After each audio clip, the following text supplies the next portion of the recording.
नमस्कार साथियों, आज देश जी के ट्रिक में आप सभी का स्वागत है। दोस्तों, इस वीडियो में मैं रेलवे आरपीएफ कांस्टेबल एग्जाम 2024 के लिए जीके जीएस का टॉप 100 महत्वपूर्ण प्रश्नों को कराने वाला हूं, जो कि आपके एग्जाम्स के लिए काफी ज्यादा महत्वपूर्ण रहने वाला है। तो साथियों, इस वीडियो को आप बड़ी ही ध्यानपूर्वक एंड तक जरूर देखिएगा। तो साथियों, आज का पहला प्रश्न है, वर्ष 2014 में किस भारतीय खिलाड़ी को भारत रत्न पुरस्कार से सम्मानित किया गया था? तो साथियों, वर्ष 2014 में भारत रत्न पुरस्कार से सचिन तेंदुलकर को सम्मानित किया गया था। नेक्स्ट क्वेश्चन है, किस झील को तैरता हुआ द्वीप कहा जाता है? तो साथियों, तैरता हुआ द्वीप जो है लोकटक झील को कहा जाता है। और साथियों, लोकटक झील कहाँ स्थित है? तो साथियों, यह मणिपुर में स्थित है। ओके फ्रेंड्स, नेक्स्ट क्वेश्चन है, एन एरा ऑफ डार्कनेस पुस्तक के लेखक कौन है? तो साथियों, एन एरा ऑफ डार्कनेस पुस्तक के लेखक है शशि थरूर हैं। जलदूत ऐप किस मंत्रालय द्वारा लॉन्च किया गया है? तो साथियों, यह ग्रामीण विकास मंत्रालय के द्वारा लॉन्च किया गया है। ओके फ्रेंड्स, नेक्स्ट क्वेश्चन है, भारतीय संविधान के किस अनुच्छेद में शैक्षणिक संस्थानों में धार्मिक शिक्षा वर्जित है? तो साथियों, भारतीय संविधान के अनुच्छेद 28 में जो है शैक्षणिक संस्थानों में धार्मिक शिक्षा वर्जित है। तो आपका सही आंसर अनुच्छेद 28 हो जाएगा। राष्ट्रमंडल खेल 2022 का आयोजन कहाँ हुआ था? तो मेरे प्यारे साथियों, राष्ट्रमंडल खेल 2022 का आयोजन बर्मिंघम में हुआ था। कहाँ? बर्मिंघम में। अगला प्रश्न है, माजुली द्वीप किस राज्य में है? तो साथियों, माजुली द्वीप जो है असम राज्य में है। और साथियों, अगर आपसे पूछा जाए कि माजुली द्वीप किस नदी पर है, तो आपका सही आंसर ब्रह्मपुत्र नदी हो जाएगा। घूमर नृत्य शैली किस राज्य से संबंधित है? तो साथियों, यह राजस्थान राज्य से संबंधित है। ओके फ्रेंड्स, इसको आप अच्छे से जरूर याद रखिएगा। अगला प्रश्न है, बिहू नृत्य शैली किस राज्य से संबंधित है? तो साथियों, यह आपका जो है असम राज्य से संबंधित है। मूल अधिकार है भारतीय संविधान के किस भाग में है? तो मेरे प्यारे साथियों, मूल अधिकार जो है भारतीय संविधान के भाग 3 में है। किसमें? भाग 3 में। और अगर आपसे अनुच्छेद पूछा जाए कि मूल अधिकार जो है भारतीय संविधान के किन अनुच्छेदों में वर्णित है, तो यह आपका अनुच्छेद 12 से लेकर 35 तक वर्णित है। और साथियों, वही अगर आपसे पूछा जाए कि मूल कर्तव्य, अगर आपसे मूल कर्तव्य पूछा जाए कि भारतीय संविधान के किस भाग में है, तो यह आपका भारतीय संविधान के भाग 4A में है। अनुच्छेद पूछा जाए तो अनुच्छेद 51A में है। ओके फ्रेंड्स, इन पॉइंट को आप अच्छे से जरूर याद रखिएगा। नेक्स्ट क्वेश्चन है, कन्नौज का युद्ध किसके मध्य हुआ था? तो साथियों, यह शेर शाह सूरी और हुमायूं के मध्य हुआ था। और साथियों, अगर आपसे पूछा जाए कि कन्नौज का युद्ध कब हुआ था, तो यह आपका 1540 ईस्वी में हुआ था। राज्य के नीति निदेशक तत्व का सिद्धांत किस भाग में है? साथियों, इसे डीपीएसपी के नाम से भी जाना जाता है। अगर आपसे पूछा जाए कि डीपीएसपी अर्थात राज्य के नीति निर्देशक तत्व का सिद्धांत है भारतीय संविधान के किस भाग में है, तो यह आपका भाग 4 में है। और अनुच्छेद पूछा जाए तो अनुच्छेद 36 से लेकर 51 तक वर्णित है। ओके फ्रेंड्स, इसको आप याद रखिएगा। नेक्स्ट क्वेश्चन है, विधि द्वारा स्थापित प्रक्रिया कहां से लिया गया है? तो साथियों, यह आपका जापान से लिया गया है।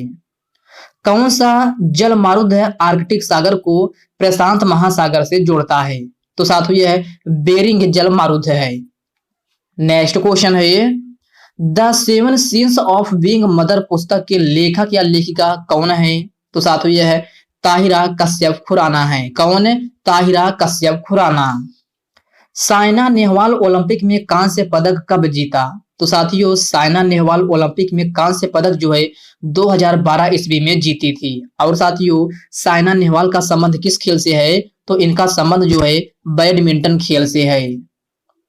हिंदी राजभाषा भारतीय संविधान के किस अनुच्छेद में है? तो साथियों, यह अनुच्छेद 343 में है। किसमें? अनुच्छेद 343 में। मेघदूत नामक पुस्तक के लेखक कौन है? तो साथियों, यह कालिदास हैं। अगला प्रश्न है, नियासिन किस विटामिन का रासायनिक नाम है? तो मेरे प्यारे साथियों, नियासिल जो है विटामिन B3 का रासायनिक नाम है। किसका? विटामिन B3 का। पोंगल महोत्सव किस किस माह में मनाया जाता है? तो पोंगल महोत्सव आपका जनवरी माह में तमिलनाडु में मनाया जाता है। कहाँ? जनवरी माह में। और किस राज्य में? तो तमिलनाडु में मनाया जाता है। निशा गांधी नृत्य महोत्सव कहाँ पर होता है? तो साथियों, निशा गांधी नृत्य महोत्सव जो है आपका केरल राज्य में होता है। कहाँ? केरल राज्य में। इदुक्की बांध किस नदी पर स्थित है? तो इदुक्की बांध आपका पेरियार नदी पर स्थित है। और साथियों, पेरियार जो है केरल की सबसे बड़ी नदी भी है। इस पॉइंट को भी आप याद रखिएगा। अगर आपसे पूछा जाए कि केरल की सबसे बड़ी नदी कौन सी है, तो आपका सही आंसर पेरियार नदी होगा, जिस पर इदुक्की बांध का निर्माण किया गया है। लोकसभा के प्रति मंत्रिपरिषद का सामूहिक उत्तरदायित्व किस अनुच्छेद में है? तो साथियों, यह अनुच्छेद 75 के खंड 3 में है। पिट्स इंडिया एक्ट कब पारित हुआ था? तो प्यारे साथियों, पिट्स इंडिया एक्ट 1784 ईस्वी में पारित हुआ था। अनुच्छेद 36 से 51 तक किस भाग में है? तो साथियों, अभी पिछले क्वेश्चन में मैं आपको बताया हूं कि 36 से 51 तक में आपका क्या है? तो इसमें डीपीएसपी का वर्णन है। किसका? डीपीएसपी का, जिसे राज्य का नीति निर्देशक तत्व का सिद्धांत कहते हैं। ये आपसे पूछा गया है कि यही अनुच्छेद 36 से 51 तक किस भाग में है? तो यह भाग 4 में है। किसमें? भाग 4 में। और यह राज्य का नीति निर्देशक तत्व है, अर्थात डीपीएसपी किस देश के संविधान से लिया गया है? तो यह आपका आयरलैंड से लिया गया है। कहां से? आयरलैंड से। खारे पानी की सबसे बड़ी झील कौन सी है? तो खारे पानी की सबसे बड़ी झील चिल्का झील है, जो कि आपका ओडिशा राज्य में स्थित है। खानवा का युद्ध किसके बीच हुआ था? तो साथियों, यह है बाबर और राणा सांगा के बीच में हुआ था। और साथियों, खानवा का युद्ध कब हुआ था? तो यह आपका 16 मार्च 1527 ईस्वी में हुआ था। जनगणना 2011 के अनुसार भारत का जन घनत्व कितना है? तो साथियों, जनगणना 2011 के अनुसार भारत का जन घनत्व जो है 382 प्रति वर्ग किलोमीटर है। कितना? 382 प्रति वर्ग किलोमीटर। लॉर्ड मेयो की हत्या किसने किया था? तो साथियों, लॉर्ड मेयो की हत्या जो है शेर अली आफरीदी ने किया था। आरबीआई की स्थापना किस आयोग द्वारा की गई थी? तो यह आपका हिल्टन यंग आयोग के द्वारा की गई थी। और साथियों, अगर आपसे पूछा जाए कि आरबीआई की स्थापना कब हुई थी, तो यह आपका 1 अप्रैल 1935 ईस्वी में हुई थी। बजट भारतीय संविधान के किस अनुच्छेद में है? तो साथियों, यह अनुच्छेद 112 में है। किसमें? अनुच्छेद 112 में। भारतीय संविधान का अनुच्छेद 29 किससे संबंधित है? तो यह आपका अल्पसंख्यकों के हितों के संरक्षण से संबंधित है। किससे? अल्पसंख्यकों के हितों के संरक्षण से। जनवरी 2023 में कोयले के उपयोग पर कहां पाबंदी लगाया गया है? तो यह आपका दिल्ली एनसीआर में लगाया गया है। धौलावीरा हड़प्पा कालीन साइट की यूनेस्को में किस क्रमांक पर शामिल किया गया है? तो यह आपका 40वें क्रमांक पर शामिल किया गया है। सत्य शोधक समाज की स्थापना कब हुई थी? Very very most important question है, स्टार मार्क जरूर लगा दीजिएगा। तो साथियों, सत्य शोधक समाज की स्थापना 24 सितंबर 1873 ईस्वी में हुई थी, जिसके संस्थापक जो हैं ज्योतिबा फुले थे। रजिया सुल्तान को गद्दी से कब हटाया गया था? तो यह आपका 1240 ईस्वी में जो है रजिया सुल्तान को गद्दी से हटाया गया था। उस्ताद जाकिर हुसैन को 2022 में कौन सा पुरस्कार दिया गया था? तो साथियों, इनको जो है पद्म विभूषण से सम्मानित किया गया था 2022 में। सतलज नदी पर कौन सा बांध बनाया गया है? तो सतलज नदी पर भाखड़ा नागल बांध बनाया गया है। मौलिक अधिकार किस देश के संविधान से लिया गया है? तो यह आपका संयुक्त राज्य अमेरिका अर्थात यूएसए से लिया गया है। और मौलिक अधिकार भारतीय संविधान के किस भाग में है? तो भाग 3 में है। अनुच्छेद पूछा जाए तो अनुच्छेद 12 से लेकर 35 तक है, जो कि मैंने आपको पिछले क्वेश्चन में आपको क्लैरिफाई कर दिया था। वर्ष 2022 में किसने टेनिस से संन्यास ली है? तो साथियों, रोजर फेडरर ने जो है वर्ष 2022 में टेनिस से संन्यास ली है। तो आपका सही आंसर रोजर फेडरर हो जाएगा। वर्तमान समय में प्रधानमंत्री के मुख्य सलाहकार कौन है? तो यह आपका वी अनंत नागेश्वरन है। ए सुटेबल बॉय नामक पुस्तक के लेखक हैं? तो साथियों ए सुटेबल बॉय नामक पुस्तक के लेखक विक्रम सेठ हैं। कौन है? विक्रम सेठ। भारत में जीएसटी कब लागू हुई थी? तो प्यारे साथियों भारत में जीएसटी 1 जुलाई 2017 ईस्वी में लागू हुई थी। मरियप्पन थंगावेलु का संबंध किस खेल से है? तो इनका संबंध जो है पैरा हाई जंपिंग से है। किससे? पैरा हाई जंपिंग से। मेजर ध्यानचंद पुरस्कार 2022 के विजेता शरद कमल किस खेल से जुड़े हुए हैं? तो साथियों इनका संबंध जो है टेबल टेनिस से है। किससे? टेबल टेनिस से।